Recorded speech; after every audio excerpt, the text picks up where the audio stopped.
अस्सलाम वालेकुम स्टूडेंट्स। आज का हमारा जो टॉपिक है वो है रिलेटिव एटॉमिक मास। तो चलिए आइए देखते हैं। तो रिलेटिव एटॉमिक मास क्या होता है। जैसा कि नाम है एटॉमिक मास, किसी एटम का मास, किसी एटम का मास। एटॉमिक मास से मुराद किसी एटम का मास। और रिलेटिव क्यों, रिलेटिव एटॉमिक मास का क्या मतलब, यानी किसी एटम का ऐसा मास जिसको हमने किसी दूसरे एटम के मास से कंपैरिजन करके क्या किया हो, निकाला हो। जिस तरह इसकी छोटी सी एक मिसाल लेते हैं कि फॉर एग्जांपल ये हमारे पास ना एक बैलेंस है, एक तराजू है, तकड़ी है, एक हमारे पास एक तकड़ी सी है। इसमें हमारे पास इधर, चलिए इधर हम वेट रख लेते हैं कोई। इधर हमारे पास एक वेट पड़ा है, हमारे पास एक तराजू है और इसमें इधर एक जो हमने क्या रखा हुआ है, वेट रखा हुआ है इस साइड पे। और ये कितना वेट है, 1 kg का वेट है हमारे पास, 1 kg ये वेट है। और सपोज़ हम बाज़ार से जो है ना वो क्या मैंगो जो है वो ख़रीदना चाह रहे हैं, मैंगो जो है वो हम ख़रीदना चाह रहे हैं। तो जो बाज़ार में वो आदमी है, रेडी वाला, वो क्या करेगा, वो हमें जो 1 किलो मैंगो है वो वैसे ही शॉपर के अंदर डाल कर नहीं दे देगा, बल्कि वो 1 kg जो मैंगो हैं उनका कंपैरिजन करेगा। किसके साथ, 1 kg का जो उसके पास मास है उसके साथ वो उसका कंपैरिजन करेगा। किन का, 1 kg मैंगोज़ जो हमने लेने हैं। तो वो इस साइड पे क्या करेगा, इस साइड पे मैंगोज़ डालेगा। और जब ये दोनों जो है वो तराजू की साइडें क्या हो जाएंगी, बराबर हो जाएंगी, तो फिर वो क्या करेगा, वो कहेगा कि लो जी आपके ये क्या हो गए, 1 kg मैंगोज़ हो गए। यानी उसने ये हमें जो मैंगोज़ हैं ये हमें कंपैरिजन करके दिए हैं। क्या करके दिए, कंपैरिजन करके। और इनका जो मास है वो उसने कंपैरिजन करके निकाला है किसके साथ, हमारे पास ये जो स्टैंडर्ड मास है 1 kg का, जो हमने स्टैंडर्ड एक म्यारी मास बनाया हुआ है उसके साथ उसने हमें कंपैरिजन करके उसका मास निकाला। तो इसका मतलब जो हमारे पास जो 1 kg मैस ऑफ मैंगो है ना, हम ये कह सकते हैं कि हमारे पास ये जो 1 kg मैस ऑफ मैंगो है ये भी कौन सा मैस है, रिलेटिव मैस। ये भी रिलेटिव मैस है। क्यों है ये रिलेटिव मैस, क्योंकि हमने इस मैस को भी कंपैरिजन करके निकाला है किसके साथ, इस मैस के साथ। तो ऐसा मैस जिसे हम किसी दूसरे मैस के साथ क्या करके कंपैरिजन करके निकालें उसे बोलते हैं रिलेटिव एटॉमिक मैस। ये हमारे पास रिलेटिव एटॉमिक मैस हो गया। तो अब relative atomic mass is the mass of an atom. Relative atomic mass क्या होता है, किसी एटम का ऐसा मैस होता है। Relative atomic mass is the mass of an atom, किसी एटम का ऐसा मास है ऑफ एन एलिमेंट जिसको, या किसी एटम का मैस, एटम किसका, किसी एलिमेंट का। फॉर एग्जांपल हाइड्रोजन एक एलिमेंट है और हाइड्रोजन का जो एलिमेंट है ये हमारे पास, इसमें से हम एक एटम ले लेते हैं। अच्छा, एलिमेंट क्या होता है, एलिमेंट होता है group of atoms, group of atoms, group of same type of atoms, group of same type of atoms. एक ही तरह के जो एटमों का ग्रुप हो उसे हम बोलते हैं क्या, एलिमेंट। क्या बोलते हैं, element. Relative atomic mass is the mass of an atom. Relative atomic mass किसी एटम का ऐसा मास है, किसी एलिमेंट के एटम का ऐसा मास है as compare to the mass, जिसको कंपेयर करके निकाला गया हो। किसके साथ, मास ऑफ एन एटम, किसी एटम के मास के साथ। कौन से एटम के मास के साथ, कार्बन के एटम के मास के साथ। यहाँ पर तो हमने 1 kg जो मैंगो हैं उनका मास निकाला है किसके साथ, 1 kg वाला जो स्टैंडर्ड मास है उसके साथ कंपैरिजन करके। अगर हम किसी भी एटम का मास कंपैरिजन करके निकालें किसके साथ, कार्बन के साथ, किसके साथ, कार्बन के मास के साथ कंपैरिजन करके निकालें तो उसको हम बोलते हैं रिलेटिव एटॉमिक मास। सपोज हमारे पास ये देखिए, इसी तरह हम समझ लेते हैं कि हमारे पास ये फिर एक तराजू है, समझ लें। और इस तराजू के अंदर हमने यहाँ पर क्या किया हुआ है, इधर हमने कार्बन को रख लिया। किसको, कार्बन को। और हम जानते हैं कि जो कार्बन है उसका मैस होता है कितना, 12.0000। अच्छा ये भी है कि हमने कार्बन को ही क्या क्यों यूज़ किया एज आ स्टैंडर्ड के तौर पर। नंबर एक तो ये कार्बन का जो एग्जैक्ट मास है वो 12 है, 12 के बाद भी आप देखें तो ज़ीरो ही है। और दूसरी बात कि कार्बन सॉलिड है। ये नंबर एक कार्बन का मास एग्जैक्ट पूरा 12 है, और दूसरी बात ये है कि कार्बन जो है वो सॉलिड है। और कार्बन जो 12 है हमने इसके मास के इस तरह हमने 12 हिस्से कर लिए। कार्बन के मास के कितने हिस्से कर लिए, इस तरह हमने इसके ना 12 हिस्से कर लिए। ये हमारे पास जो कार्बन का मास है उसके कितने हिस्से हो गए, 12 उसके पार्ट हो गए। अब कार्बन का ये जो एक मास है ये वाला, इसको हम ले लेते हैं। कार्बन का हमने कितना मास लिया, एक, और एक मास लिया कितने में से है, 12 में से, तो इसे बोलेंगे 1/12 मास ऑफ कार्बन, यानी कार्बन के मास का 1/12 हिस्सा। क्या होता है कि हमने कार्बन का जो मास है उसके कितने टुकड़े कर लिए, 12 में से हमने ये वाला टुकड़ा ले लिया। ये जो एक टुकड़ा होगा इसे हम ऊपर रख लिया, यानी कि ये 1 पीस है। कितने में से 1 पीस है, 12 में से। 12 में से जो 1 पीस है उसे बोलते हैं 1/12 मास ऑफ कार्बन। हमने कार्बन का ये जो एक टुकड़ा है ना ये वाला, इसको उठा के हमने इधर रख लिया। हमने इसको इधर रख के अब इसके साथ हमने दूसरे जो मासेस थे, सपोज हाइड्रोजन है, हाइड्रोजन का मास हमने इसके साथ कंपैरिजन करके क्या किया, फाइंड किया। इसी तरह फिर हमने दूसरे और भी जो एलिमेंट हैं उनके मासेस भी हमने क्या किए, इस कार्बन का जो 1/12 मास है ना, 1/12 मास ऑफ कार्बन, इसके साथ हमने बाकी भी जितने भी एलिमेंट हैं उनके मासेस हमने इसके साथ क्या करके निकाले, कंपैरिजन करके निकाले। तो हमारे पास हाइड्रोजन का जो मैस निकला वो कितना निकला, हाइड्रोजन का मैस निकला 1.008 AMU। AMU की भी बात कर लेते हैं। तो हमारे पास ये जो हाइड्रोजन का मास आया है इसे हमने कंपैरिजन करके निकाला है किसके साथ, कार्बन के 1/12 मास के साथ। तो ऐसा मास जिसको हम किसी दूसरे मास के साथ कंपैरिजन करके निकालें उसे बोलते हैं रिलेटिव एटॉमिक मास।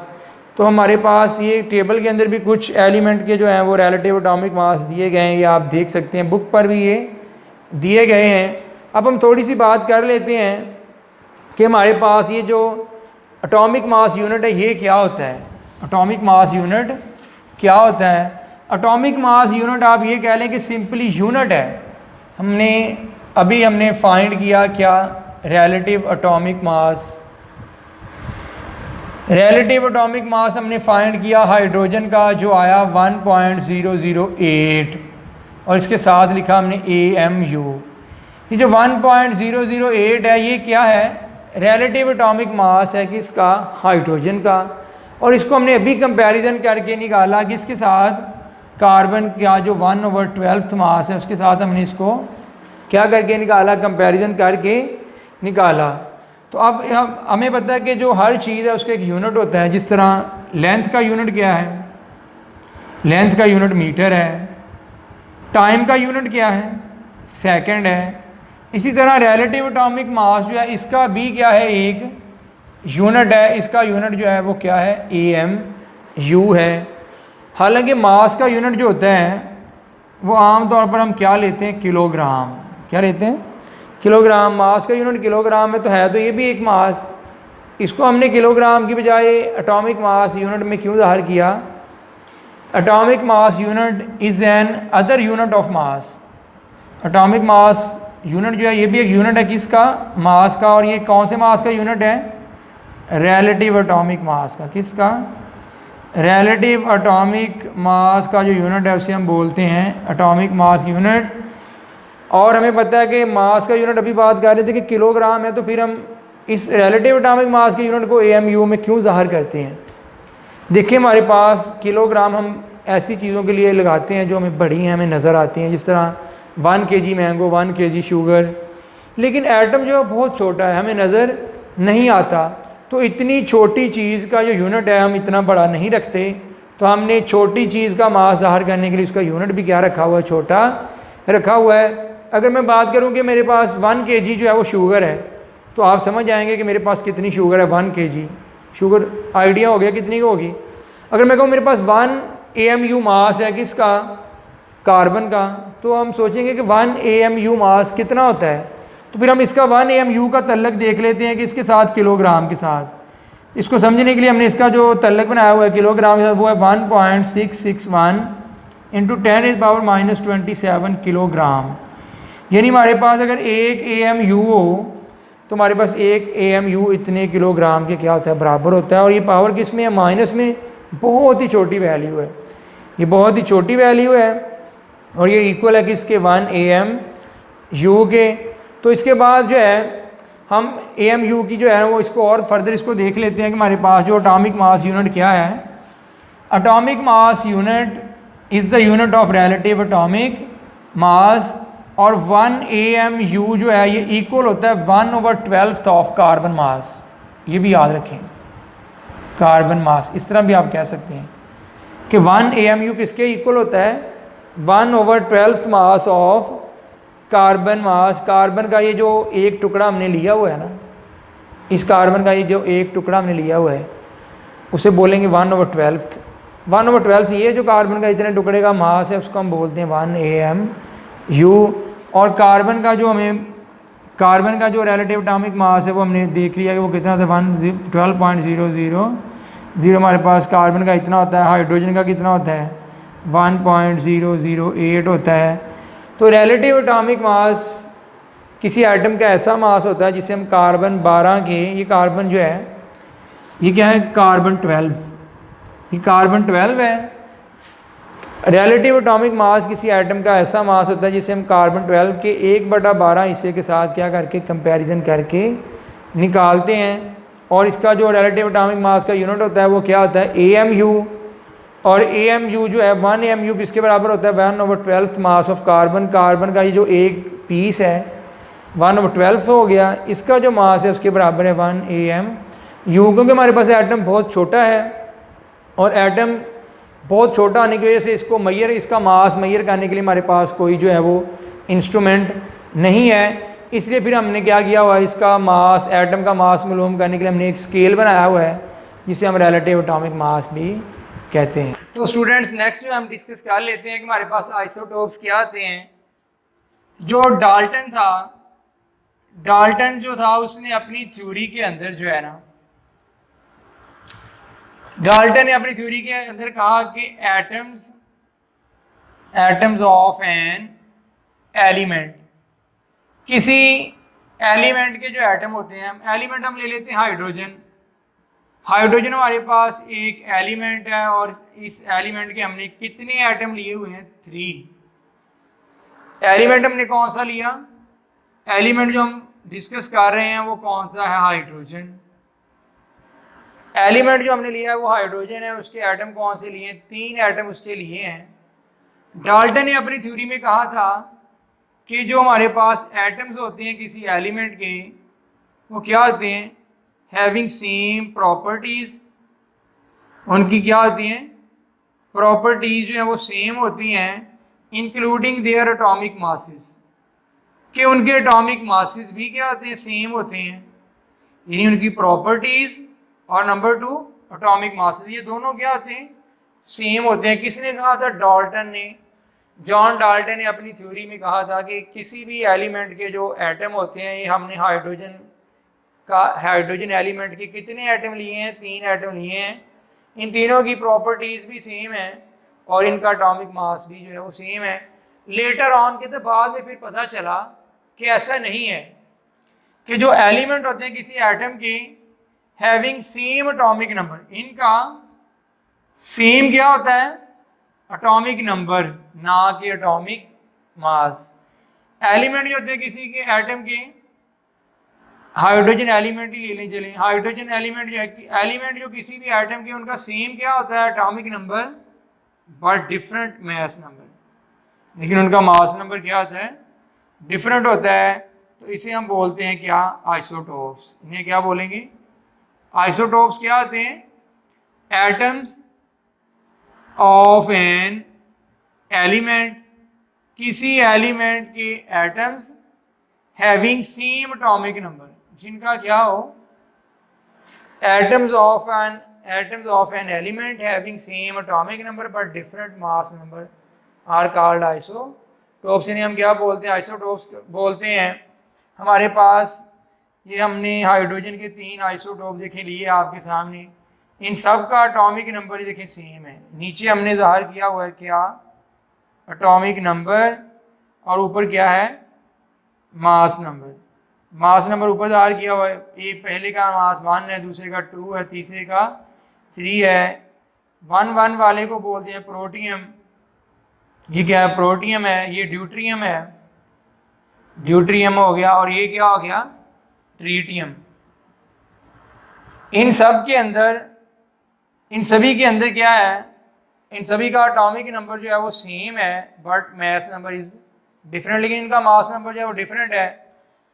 और सभी के अंदर जो नंबर ऑफ प्रोटॉन वो क्या है, इक्वल है, प्रोटॉन और इलेक्ट्रॉन।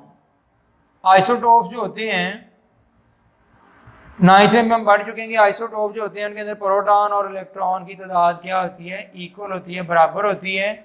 लेकिन इनमें डिफरेंट क्या होता है, न्यूट्रॉन्स इनके अंदर क्या होते हैं, डिफरेंट होते हैं। हमारे पास डाल्टन ने कहा था कि जो एलिमेंट होते हैं किसी एटम के, उनकी प्रॉपर्टीज़ भी एक जैसी होती हैं, उनके एटॉमिक मासेस भी एक जैसे होते हैं। लेकिन बाद में पता चला कि नहीं, जो किसी एलिमेंट के एटम होते हैं उनका एटॉमिक नंबर तो क्या होता है, सेम होता है, लेकिन मास नंबर क्या होता है, डिफरेंट होता है। इस चीज़ को हम क्या बोलते हैं, इनको आइसोटोप्स बोलते हैं। हमारे पास ये हाइड्रोजन के 3 आइसोटोप हैं।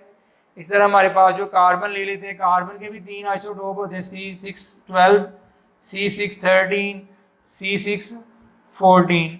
कार्बन के भी 3 आइसोटोप हैं, तीनों का एटॉमिक नंबर जो है वो सेम है, बट इन तीनों का जो है वो मास नंबर क्या है, डिफरेंट है। सभी के अंदर, इनके अंदर, इन तीनों कार्बन के अंदर जो प्रोटॉन हैं, प्रोटॉन भी इनके अंदर 6 हैं। इनके अंदर जो इलेक्ट्रॉन हैं वो भी कितने हैं, 6 हैं। लेकिन इनके अंदर, इसके अंदर जो न्यूट्रॉन हैं वो डिफरेंट हैं, इनके अंदर न्यूट्रॉन डिफरेंट हैं। यानी हमारे पास जो C612 वाला है उसके अंदर 6 न्यूट्रॉन हैं, C613 वाले के अंदर 7 न्यूट्रॉन हैं, और C614 वाले के अंदर 8 न्यूट्रॉन हैं। आइसोटोप्स जो होते हैं उनके अंदर प्रोटॉन और इलेक्ट्रॉन की तादाद जो है वो सेम होती है, लेकिन न्यूट्रॉन की तादाद जो है वो डिफरेंट होती है। यहाँ पर हमारे पास कुछ MCQs भी हैं, वो क्या है कि जो आइसोटोप्स हैं, यानी आइसोटोपी जो है, इसका जो फिनोमिना है सबसे पहले डिस्कवर किया था जिस साइंटिस्ट ने, उसका नाम था सोडे। यानी ये भी आपने एक MCQ याद रखना है। आइसोटोप्स के बारे में सबसे पहले किसने बताया था, सोडे ने। और उसके बाद क्या हमारे पास यहाँ पर मुख्तलिफ एक टेबल है कि मुख्तलिफ एलिमेंट हैं और उनके कितने कितने आइसोटोप जो हैं वो एग्जिस्ट करते हैं। MCQs के तौर पर याद रखना आपने। कार्बन के कितने आइसोटोप होते हैं, 3, हाइड्रोजन के 3, ऑक्सीजन के 3, निकल के 5, कैल्शियम के 6, पलाडियम के 6 आइसोटोप होते हैं, कैडमियम के 9 होते हैं, और टिन के कितने होते हैं, 11 क्या होते हैं, आइसोटोप होते हैं। हमारे पास टिन हो गया, ये कैडमियम हो गया, ये पलाडियम हो गया, और ये कैल्शियम हो गया, ये कैडमियम हो गया। तो आपने नंबर ऑफ आइसोटोप्स भी क्या रखने, इनके याद रखने। आई होप कि आपको लेक्चर की समझ आई होगी। शुक्रिया।